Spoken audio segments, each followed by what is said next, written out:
The errors dealing with modern liberalism.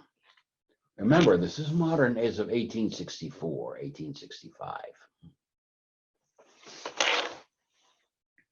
Number 77 says, in our time, it is no longer expedient for the Catholic religion to be considered the sole religion of the state, to the exclusion of all other forms of worship.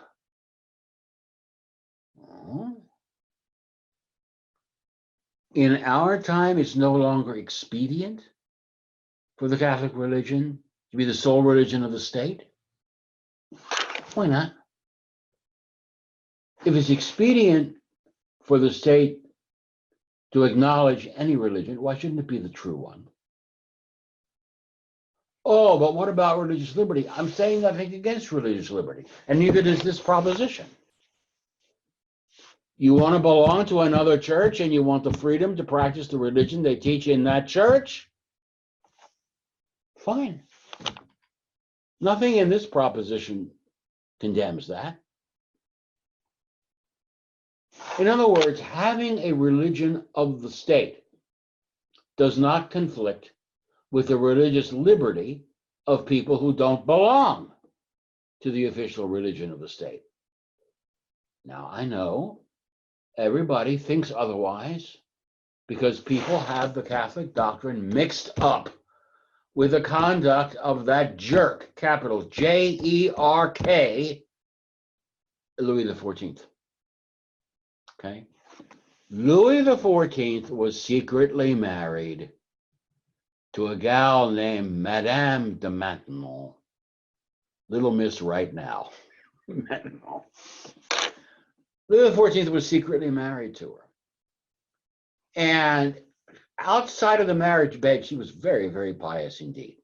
In fact, in the marriage bed, because she would whisper every night in Louis's ear, revoke the Edict of Nantes, revoke the Edict of Nantes. What was that?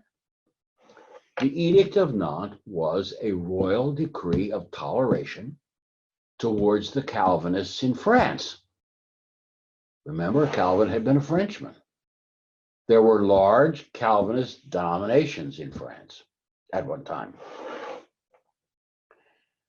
And there had been civil wars, indeed, between Catholic princes and Protestant princes to control the throne of France. Okay. Well, the religious wars were brought to an end by the Edict of Nantes, Nantes, in which the church proclaimed, if you will, religious tolerance towards the Calvinists, their institutions, their churches, their schools, and so on. Well, Madame de Maintenon thought that that was a scandal. The great Catholic sovereign like you, Louis, the king of the church's eldest daughter, you can't put up with that heresy in your backyard. Louis, revoke that edict. Well, I'm sorry. There are people who admire Louis XIV. I admire Versailles, don't get me wrong. I'd like to live in Versailles, but I don't admire Louis XIV. He listened to this nonsense, revoked the Edict of Nantes, and quickly told the Protestants of France that they would no longer be able to educate their children in their own schools. Their children would have to go to Catholic schools. They could no longer have their own institutions. They might be able to pray quietly in their own chapels, but that would be it. Okay? Needless to say, people put up a fight. You have heard of the Huguenots.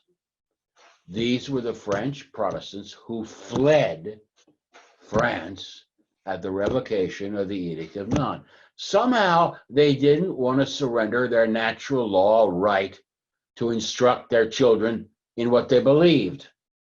I don't blame them for that. So they got to H out of France, H in this case being Holland.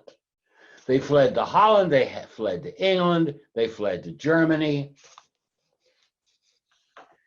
and spread everywhere the horror story of religious intolerance in France.